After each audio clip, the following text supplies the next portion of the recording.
At Lowe's, get up to 35% off select major appliances. Plus, members get free delivery, install, and more when you spend $2,500 on select major appliances. Lowe's, we help, you save. Valid through 2/25 while supplies last. Selection varies by location. Excludes Massachusetts, Maryland, Wisconsin, New Jersey, Florida. Loyalty program subject to terms and conditions. Visit Lowe's.com/terms for details. Subject to change. Visit your nearby Lowe's on East 17th Avenue in Hutchinson. Welcome back. You are listening to the Primal Potential Podcast with Elizabeth Benton, and this is not our normal intro because this is not our normal episode. We are in a 10-part series called The Consistency Vault. This series is so important because most of us have a pattern of pursuing plans and habits and then doing well for a little while, falling off, starting over again, and ultimately feeling frustrated. And a big part of the reason that the changes we desire don't stick is because we haven't made the time to build the specific skill of consistency. Consistency is a learnable skill, and when we chase habits and behavior change without that skill, we just make excuses over and over. Let me ask you something. We're going to get right into part 4. If you haven't listened to the first 3 parts of this 10-episode series, please go back and do so. Share them with a friend. But today we're going to talk about how complexity is a cover and how avoiding commitment is costing you consistency. So let me ask you this.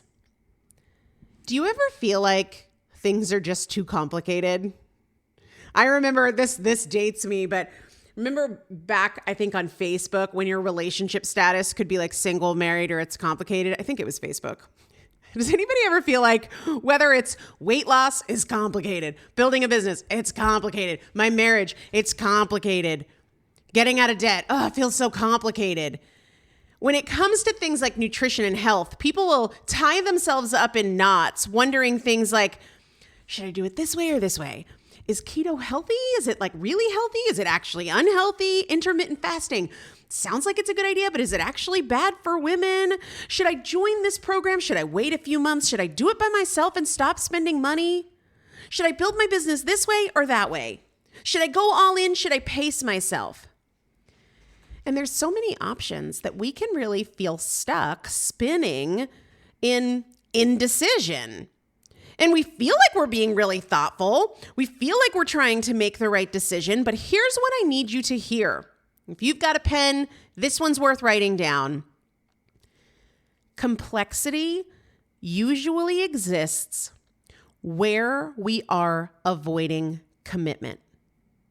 Complexity often exists where we are avoiding commitment.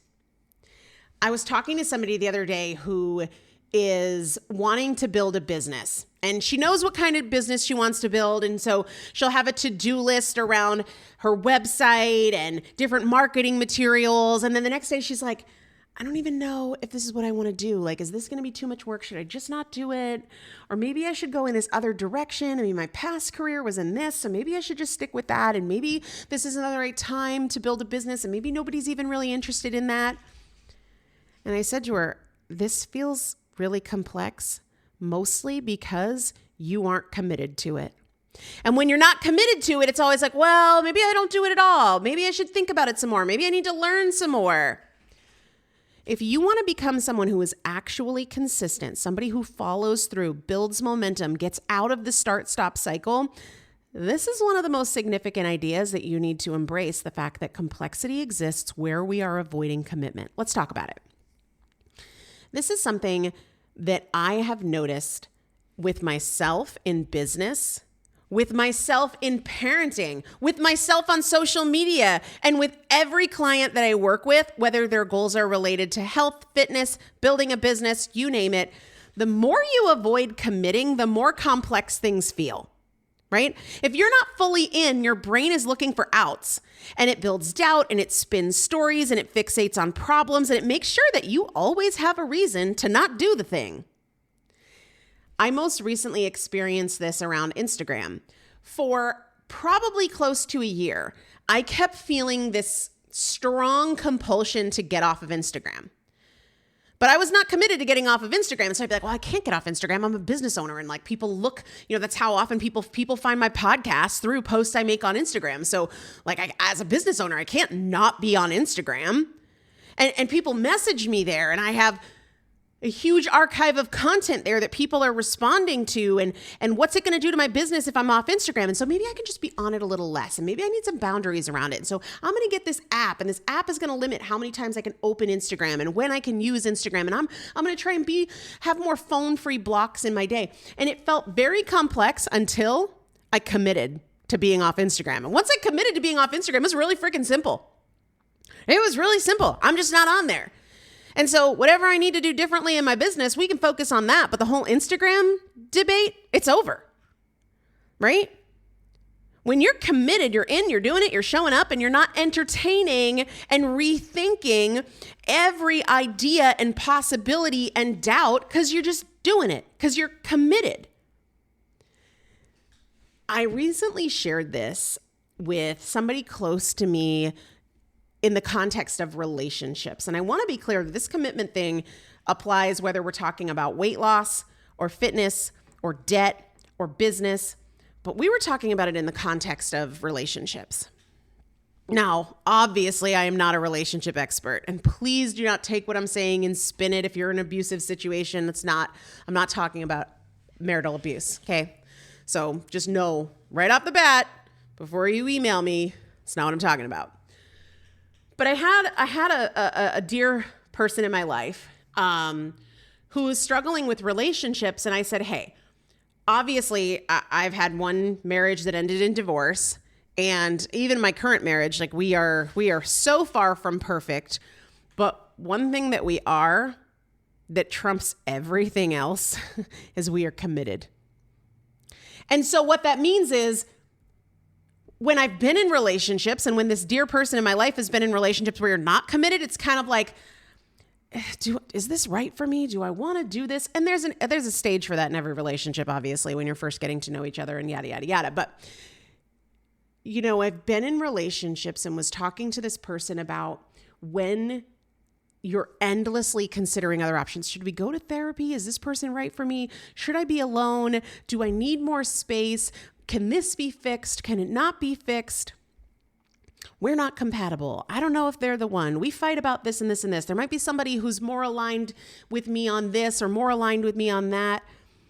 And what I told this person is, when I got to the point where I was like, it's not about the complexities and the nuances and the differences, it's about the fundamental commitment, where I embrace that there are hard seasons and there are disagreements and there are moments that are fun and light and there are moments when I don't even like you, right?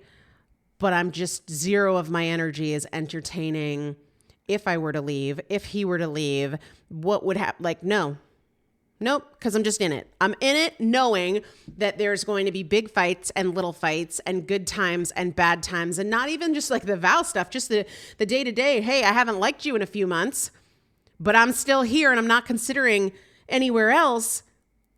The simplicity that comes when you're committed just can't even rival the complexity that exists when you're not. When you're not committed, you're swirling. At every single stop, you're looking left and right, right? You're considering all the what ifs, but when you're committed, all the swirling stops and the doubts lose oxygen and the spiral quiets and things get way simpler. And this happens in weight loss and career decisions and business goals. I decided, I don't even know how long ago it was now, but a while ago, that sugar is just out for me right now. And you know how much simpler things became? That once I was committed, there was none of the complexity of like, well, I've been really good. And this one thing won't hurt. And it's honey. It's not like it's a box of Oreos. Like it's honey or it's nope, no sugar. That's the commitment. And all of the complexity is gone once I made that commitment. And I could point to so many examples of how this has quieted the complexity in my business, in my personal finance, in absolutely everything. The more you try to figure it out and consider all your options, the more you tend to avoid saying, I'm in, I'm doing it. But when you do say that, the overwhelm starts to dissolve and the path becomes more clear because you stop running from the work and you've closed the doors to all the outs that you were previously willing to walk through and look around and see, what does this look like? Now, another big way that we avoid commitment is when we over-intellectualize change. I call this insight mode, where we trick ourselves into thinking that consuming more information is the same thing as progress, and it's not. You can't outsource your push-ups. You can't outlearn the effort you're avoiding, and you probably do not need another book. You probably do not need to Google it again. You just need to take the move. We can hide in insight mode for years. We want a PhD in our patterns more than we want an actual shift in our behavior. We want the best plan and the right process instead of just committing to doing the messy work today. Here's a question you can ask yourself. What am I using insight mode to avoid doing? Am I uncertain about this and so I'm just gathering endless information when there's always going to be more that you could know or could figure out, but you don't need it in order to make progress? Insight mode is the voice of avoidance. It's not the voice of consistency, because consistency is always going to be more aligned with action than information. Here's a mantra that I use for myself, especially in my work. I will not abandon discipline for distraction, even when distraction feels productive. Endless researching can feel super, super productive, but it also can be totally at odds with discipline and progress, right? That's what learning can become. It can become a productive feeling distraction. You're in motion, but you're not in momentum. You're working on it, but you're not working toward anything. You're not moving, and you're definitely not committing. So if you're somebody where it feels really complex, really hard, it always feels confusing or overwhelming, ask yourself, am I just avoiding commitment? Because here's the bottom line. The bottom line is that complexity usually exists where we are avoiding commitment. And I want to invite you to make a commitment today. And a lot of people stay on the fence and they're like, I can do it myself. Well, if you could do it yourself, why haven't you yet? And maybe you can do it yourself, but is it going to take 10 times longer because you're not going to have the bird's eye view person who can call you out on some of the stuff that you're not calling yourself out on?